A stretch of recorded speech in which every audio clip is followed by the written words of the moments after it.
ito ay rated SPG. Striktong patnubay at gabay ng magulang ang kailangan. Maaaring may masiselang tema, lengguwahe, karahasan, sexual, horror o droga na hindi angkop sa mga bata.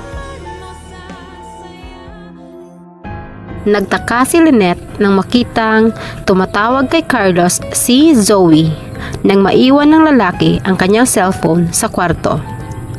Napamulagat na lamang ang mga mata niya nang sagutin niya ito at tinawag si Carlos na Dad. Akmang sasagutin na sana ni Lynette si Zoe at tanungin kung bakit iyon ang tawag nito sa kanyang asawa. Ngunit natigilan ito nang biglang pumasok si Carlos at tinanong kung sino ang kanyang kausap at kung bakit niya pinakialaman ang cellphone nito. Ngunit mas natigilan si Carlos nang ibalik sa kanya ni Lynette ang tanong kung bakit siya nakikipag-usap sa babae, gayong alam naman niya na masama ang tingin ng mag-ina sa kanila ni Annalyn. At kung paano niya nagawang makikipagkaibigan sa batang doktor nang hindi niya nalalaman.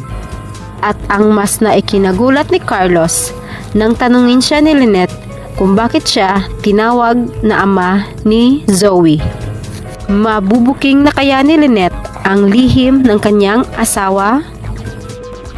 Sa kabilang banda, galit na galit si Moira sa nangyari kay Zoe dahil sa kagagawan ni Don Pepe, kaya pinabugbog niya ito sa kanyang mga tauhan. Wala nang naramdamang awa si Moira para sa matanda dahil sa ginawang pagbaril nito kay Zoe, na kahit humingi na ng tawad ito dahil hindi naman ito sinasadya ang nagawa sa kanyang anak, ay nagbibingi-bingihan na lamang si Moira.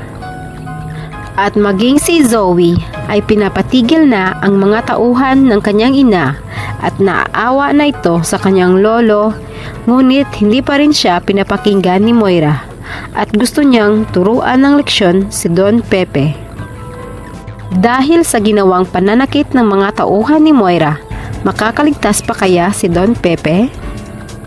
Samantala, nakokonsensya na si Zoe at naaawa na ito sa kanyang lolo dahil sa ginawa ng kanyang ina. At nararamdaman nito na talagang mahal siya ng kanyang lolo at napag-isip-isip niya na tama lahat ng mga sinabi ng matanda sa kanya tungkol sa kanyang ina. Na mali ang mga ginagawa nito at dinadamay siya ng kanyang ina sa mga ginagawa nitong kamalian. Kaya nagdesisyon na ito na sasabihin na ang buong katotohanan tungkol sa pagkawala ni Don Pepe.